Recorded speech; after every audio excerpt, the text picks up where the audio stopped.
चीन की हिंद महासागर क्षेत्र आईओआर में बढ़ती नौसैनिक उपस्थिति का मुकाबला करने की रणनीतिक पहल के तहत भारत 2026 तक आंध्र प्रदेश के तटीय इलाके में परमाणु पनडुब्बियों और युद्धपोतों के लिए एक नया नौसैनिक अड्डा चालू करने जा रहा है।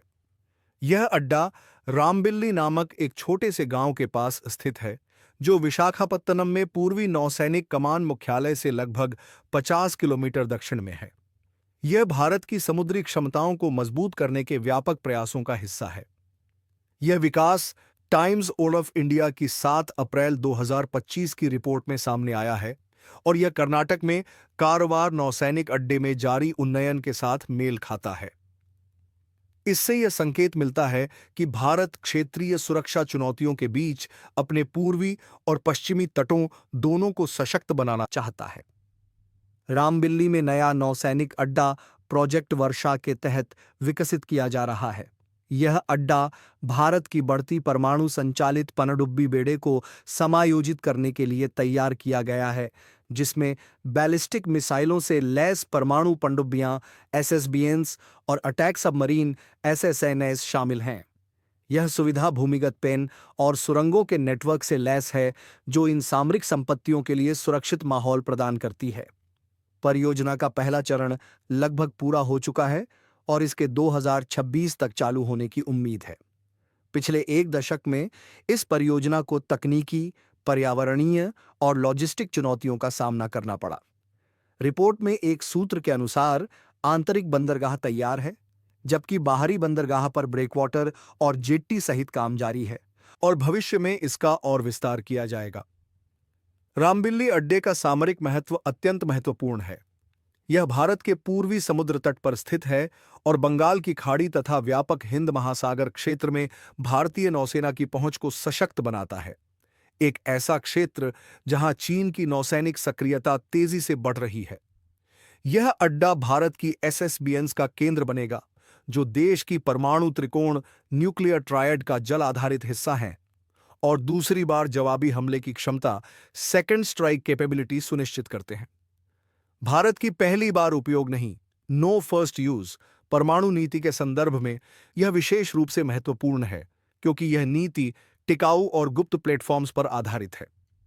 विशाखापत्तनम के नजदीक स्थित यह अड्डा पूर्वी नौसेना कमान के साथ सुगम समन्वय और लॉजिस्टिक्स को भी सुनिश्चित करेगा। रामबिल्ली अड्डे का शुभारंभ भारत की परमाणु पनडुब्बी बेड़े के विस्तार की महत्वाकांक्षी योजनाओं के अनुरूप है। रिपोर्ट में आईएनएस अरिधमान भारत की तीसरी एसएसबीएन के अगले वर्ष की शुरुआत में शामिल होने की उम्मीद जताई गई है।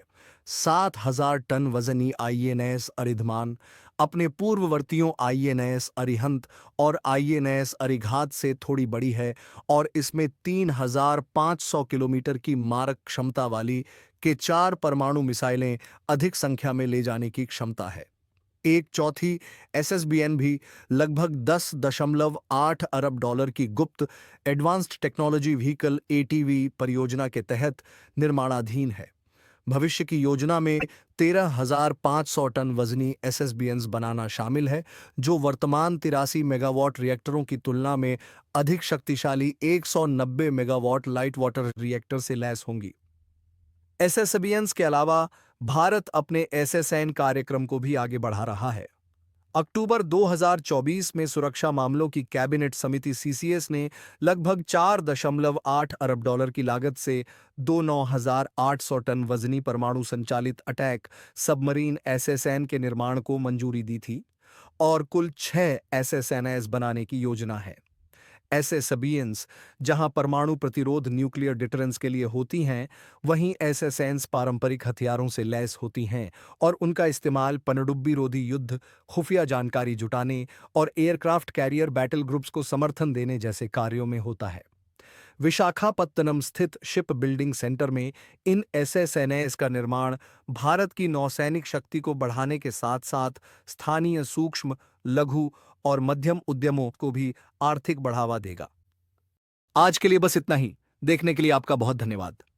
अगर आपको यह वीडियो पसंद आया हो तो लाइक बटन दबाना न भूलें और कमेंट में अपने विचार जरूर बताएं। और अगर आपने अब तक सब्सक्राइब नहीं किया है तो अभी सब्सक्राइब करें और नोटिफिकेशन बेल को ऑन करें ताकि आप कोई अपडेट मिस न करें। आपका समर्थन हमारे लिए बहुत मायने रखता है और चैनल को बढ़ने में मदद करता है।